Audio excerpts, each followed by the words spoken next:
श्रीलंका में आज भी रावण का शहर मौजूद है, जिसे देखने के लिए लोग पूरी दुनिया से श्रीलंका आते हैं।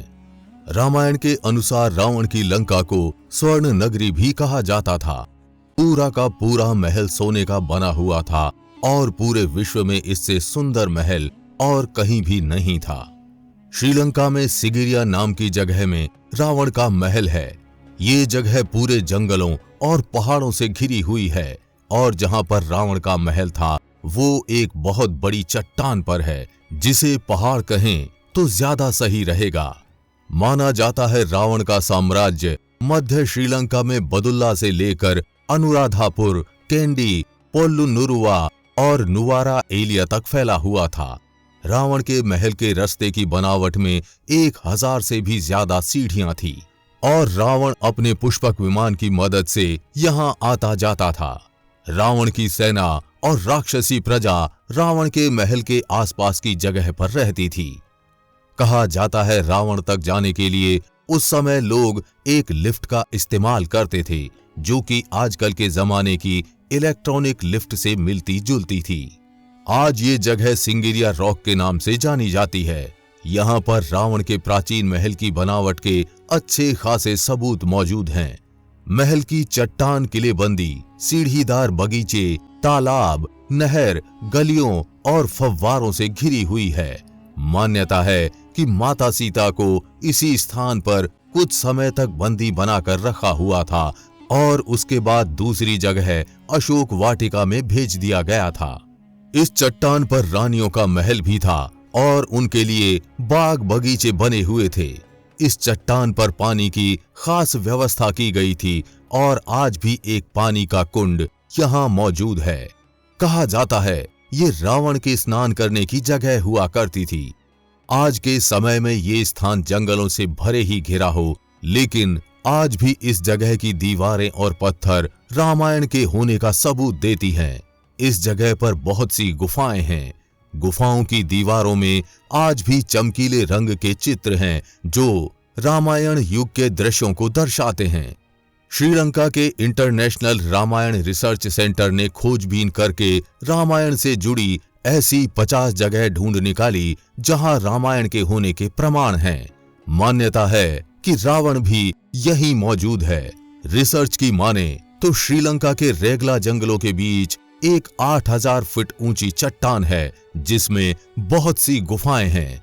रावण इनमें से एक गुफा में पूजा पाठ और अपने तंत्र मंत्र करता था और आज रावण का शव भी इसी गुफा में 18 फुट लंबे और 5 फुट चौड़े ताबूत में रखा है। पुराणों के अनुसार रावण की मृत्यु के बाद विभीषण को लंका का राजा घोषित कर दिया था और विभीषण को ही रावण का अंतिम संस्कार करने की जिम्मेदारी सौंपी गई थी। परंतु राजपाट संभालने के चक्कर में विभीषण इतना व्यस्त हो गया था कि उसने रावण के मृत शरीर का अंतिम संस्कार नहीं किया।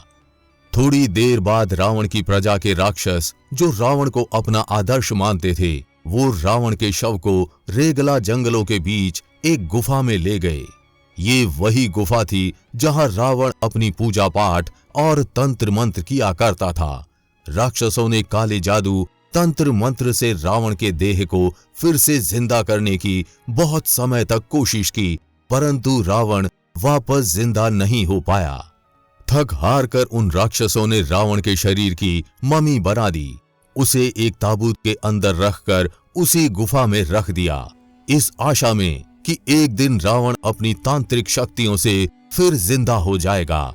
उस ताबूत के बाहर एक ऐसा लेप लगाया हुआ है जिसकी वजह से ये ममी आज भी सुरक्षित है।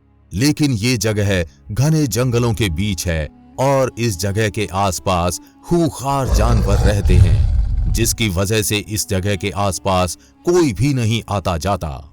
रावण को जिस सोने की लंका के राजा के नाम से भी जाना जाता था, दरअसल वो सोने की लंका रावण की थी ही नहीं।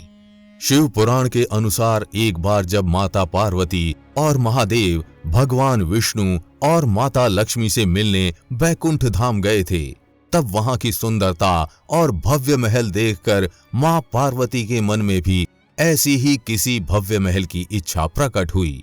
जब उन्होंने ये बात महादेव से कही तो उन्होंने मां पार्वती के लिए विश्व का सबसे सुंदर और भव्य स्वर्ण महल बनाने का निर्णय लिया, जिसमें कुबेर को बुलाया गया।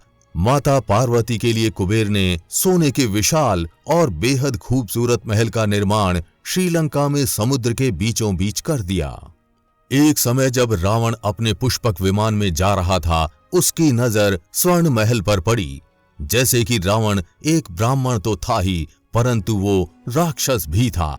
रावण एक साधारण ब्राह्मण के रूप में महादेव के पास गया और उनसे भिक्षा मांगने लगा।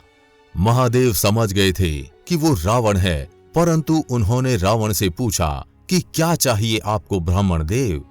रावण ने उनसे भिक्षा में लंका का स्वर्ण महल मांग लिया, और हमारे भोलेनाथ तो हैं ही भोले, उन्होंने भी मां पार्वती के लिए बनाया हुआ महल रावण को भेंट दे दिया।